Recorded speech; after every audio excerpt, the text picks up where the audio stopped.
Okay, let's do a quick primer on the subject of probability. This is in the statistical inference class. My name is Brian Caffo. This class is co-taught with my co-instructors Jeff Leake and Roger Peng. We're all in the Department of Biostatistics at the Johns Hopkins Bloomberg School of Public Health. Okay, so before we talk about probability, we have to talk about what the kind of space probability operates on. So the sample space is a collection of possible outcomes of a broadly defined term, experiment. I'll put maybe experiment in quotes here. Okay, so die roll, it would be 1, 2, 3, 4, 5, 6. And an event is just a subset of the sample space. If the die roll is even, you get a 2, 4, or 6. And its elementary or simple event is just a specific element of the sample space. And then this guy right here is called the null set. Write them like that. And the empty set is used to denote kind of nothing, right? All right. So probability is going to operate on sets of the sample space. So, but before we talk about probability, let's talk about the kind of what operations set kind of classical set theory things to have, what their interpretation is in this context. So if a simple event is in a set E, that implies E occurs when W occurs. So just as an example, 4 is in the set, W is in the set 2, 4, and 6 of even numbers, E. So W in E implies if I roll a 4, then I have rolled an even number. Okay, and then you can read through the rest of these, right? If W not in E implies E does not occur when W occurs. If 5 not being in the set of even numbers means that I have not rolled an even number if I roll a 5. And then you can go through the rest of these, but the standard set theory operations have particular interpretations when we're talking about probability. Okay, probability. So probability measure is a function from the collection of possible events that the following things kind of have to hold. And let me get my pen here. For any event in the sample space, the probability has to be between 0 and 1 inclusive. And the probability of something happening, so the probability that you roll a 1, 2, 3, 4, 5, or 6 on the die is 1. It can't land on a kind of on a corner like that, right? We're assuming that we've enumerated all the possibilities of the experiment. And if E1 and E2 are mutually exclusive events, so we just define mutually exclusive events as events that have no intersection, so E1 is even numbers and E2 is odd numbers, then the probability of the union is the sum of the probabilities. So this guy right here implies that if you union up a bunch of mutually exclusive events, that the union can get turned into a sum. Where if the AIs are all mutually exclusive. And in fact, you can turn this n into an infinity in the standard way that probability is defined. But let's not focus too much on that. So some consequences of these definitions. It's interesting that Kolmogorov, the person who formulated these axioms, said this is all you need to get probability and to have it then obey all the rules that we think probability obeys. So as an example, the probability of nothing happening is 0. Right, the probability of an event is equal to 1 minus the probability of its complement, and so on. With all these rules are simple consequences. I should have written also, the probability, and just remember the probability of the whole space was 1. You could either do this guy or this guy in the definition. You wind up with the same set of consequences. And let me just double check. Yeah, so in 2 we define the whole space having probability 1. You could equivalently define the empty set as having probability 0, and you would wind up with all the same consequences. Okay. So the Sleep Foundation, National Sleep Foundation, reports that around 3% of the American population has sleep apnea. They also report around 10% of the North American and European population has so-called RLS, restless leg syndrome. Does this imply that 13% of people will have at least one sleep problem of these sorts? All right. So in other words, can we just add this 3% and this 10% to get this 13%? And the answer is no. So let's go through it. Let's let A1 be this the event that the person has sleep apnea. A2 be the event that the person has restless leg syndrome. Then the probability of the union, right, is according, if A1 and A2 are mutually exclusive, then it would be the sum. But if you look back at our consequences, we have to subtract off this intersection. So if A1 and A2 are mutually exclusive, then A1 intersect A2 is the null set, and then probability of A1 intersect A2 is then 0, and that just drops out. But it stands to reason that some amount of people have both sleep apnea and restless leg syndrome. So, so it's 0.13 minus the probability of having both, and so we cannot just add those because they're not mutually exclusive.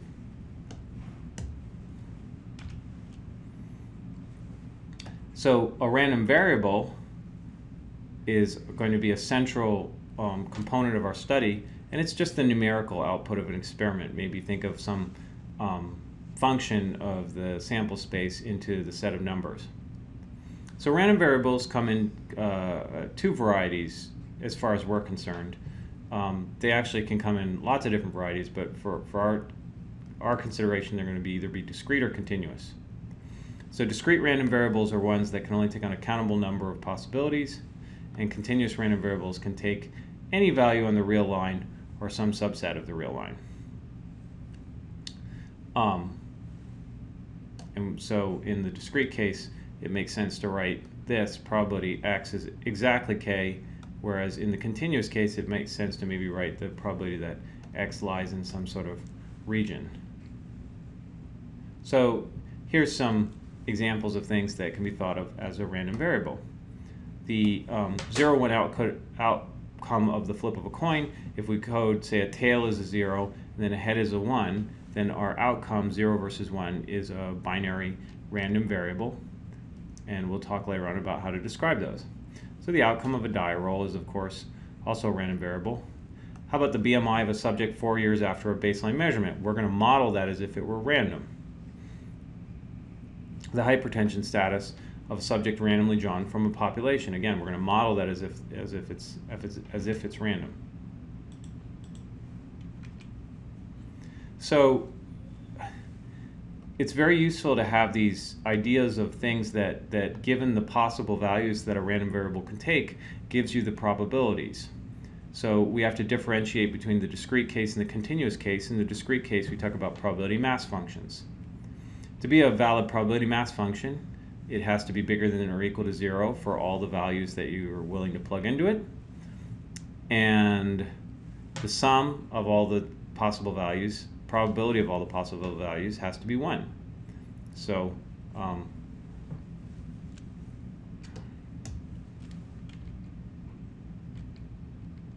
and I'll go through an example in a second. Oh, no, here we go. Here's our example. Okay, let's just do our coin flip. X is 0 represents tails, and x equals 1 represents heads. So we might write our p of x as 1/2 to the x, 1/2 to the 1 minus x for x equals 0, 1. So if we type in p of 1, we get 1/2 raised to the 1 power, 1/2 raised to the 1 minus 1 power, which is 1/2. And if we plug in p of 0, we get 1/2 to the 1 to the minus 1, 1/2 to the 0, 1 minus 0 power, which again is 1/2. Okay, so that's exactly what we want. It assigns 1 and 0 to probabilities of a half and a half. And there's a lot of different ways, I guess infinitely many ways, you can specify this probability mass function, but this is a particularly convenient one. Let's do a slightly more complicated version of the same problem, but imagine if the coin is not fair. Let's suppose the probability of a head is theta, where it's some number between 0 and 1, right? So there's maybe a 25% chance of heads and a 75% chance of tails. All right, so let's type in p of 1, or write out p of 1, which is theta to the 1, 1 minus theta to the 1 minus 1, which is theta, and P of 0, which is theta to the 0, 1 minus theta to the 1 minus 0, which is 1 minus theta. Okay, so it works out, right, that sum of these two is going to be 1. It's always greater than 0, provided theta is greater than 0. And so, or between 0 and 1. And so this is a nice way to define a probability mass function specifically for the binary case. And you'll see later on why we do it in this specific way, as kind of multiples of theta raised to the power of x, why we do it that way. Okay, so that's the discrete case. The continuous case, we need something that defines probability. We have this problem, though, that in the continuous case, if we're modeling it as continuous, right, a specific value of a random variable, the weight of that function is going to be 0. So what we wind up defining is that a probability density function is just some function where here's 0, has to be some function, has to be bigger than 0, right? The total area underneath it has to be 1, okay? And then probabilities corresponds to regions under the density, right? So if you want the probability that x is between A and B, it's going to be that specific area. This then implies, right, the probability of a specific value is the area of that line, which is 0. So the probability that a continuous random variable takes on a specific value is 0. But that's a consequence, that's merely a consequence of modeling modeling the probability as modeling x as a truly continuous entity, right? It's an infinite decimal expansion at that point, and then it makes sense that it would not take on a probability value for a specific value, because we don't ever record things with infinite precision. So it's okay for that property to be true. So anyway, the central rule of probability density functions, the most famous probability density function being the Gaussian, this is the bell curve, right, is that areas underneath it correspond to probabilities of the random variable. Let's go through an example. Suppose that the proportion of help calls that get addressed in a random day by a helpline is given by this probability density. F of x equals 2x for x between 0 and 1 and 0 otherwise. Okay? Is this a mathematically valid density? Good question, Brian. Thank you, Brian. Let's see if we can answer it. Okay. Here's what it looks like. I plotted it. And I think it's pretty easy to show that this is a valid density. So it goes up to 2, and it goes from 0 to 1 right here, right? So, it's a right triangle, so the area is 1/2 the area of the base times the height. The area of the base is 1, so 1/2 the area of the base is 1/2 times the height is 2, so the area is 1, okay?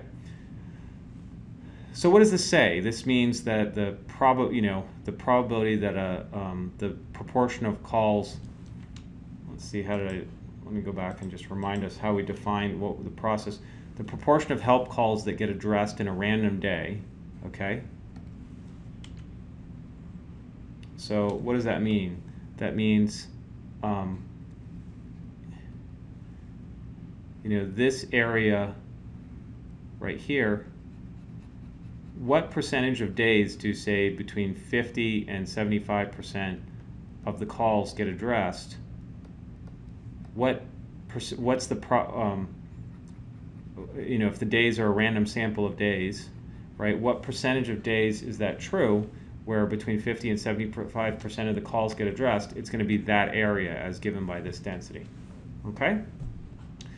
That's what modeling this process with this density would suggest. And it's kind of a silly density, right? You wouldn't model this process with this density, right? It would be weird for the percentage of call volumes getting addressed to follow a density that looks just like this. But it's nice to work with for our purposes because we can calculate areas and stuff like that just using triangles.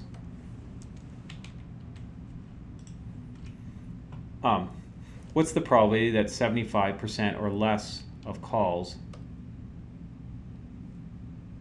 fewer, right? 75% or fewer of calls get addressed.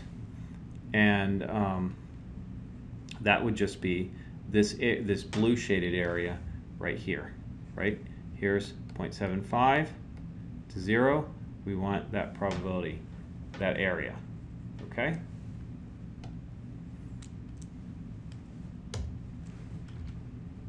So here I actually go through it, right? Just remind ourselves the density itself is 2 times x, right? So this height right here at 0.75, that's 1.5, okay? So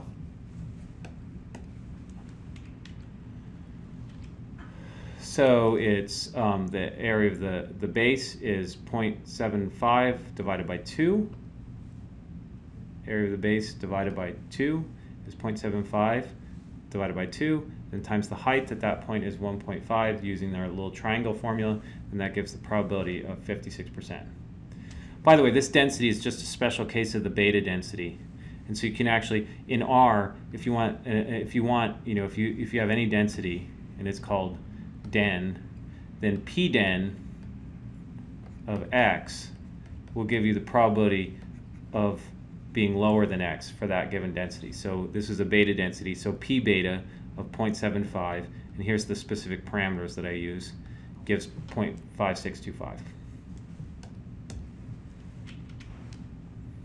Okay, so there is some useful definitions that we can come up with associated with densities. So often it's nice to talk not so much about the density, but about the so-called distribution function, which is the probability that a random variable is less than a specific value. So x, the little x here, is a value that we plug into. Big X is the conceptual random variable, okay?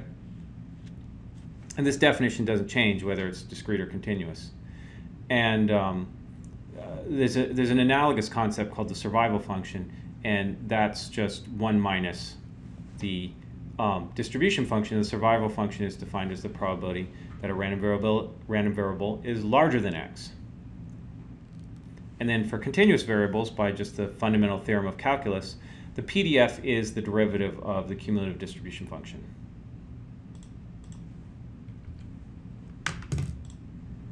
Okay, so let's go through an example. So what are the survival function and cumulative distribution function from the density considered before?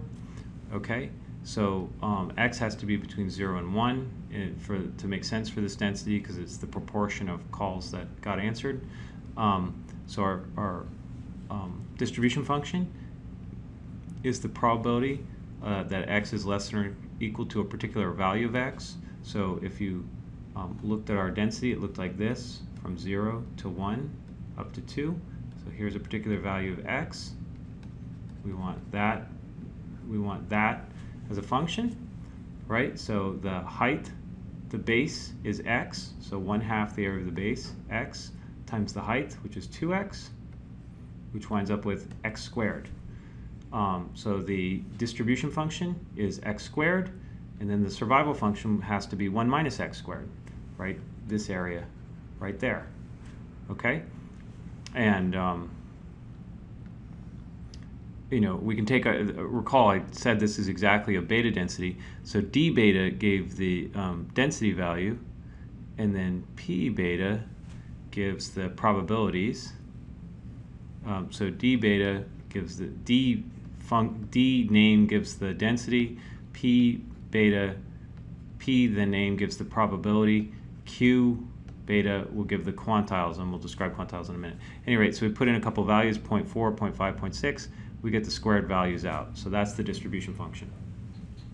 Very useful function. Okay, so let's talk about quantiles.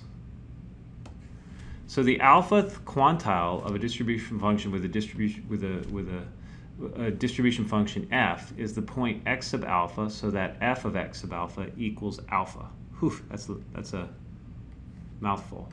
But what we want to find, right? So the median is an example of a percentile, the 50th percentile, right? So what does that mean? So suppose we wanted to find the median, right? We want to find the point x of 0.5, so that 0.5 of the density lies below it and 0.5 of the density lies above it.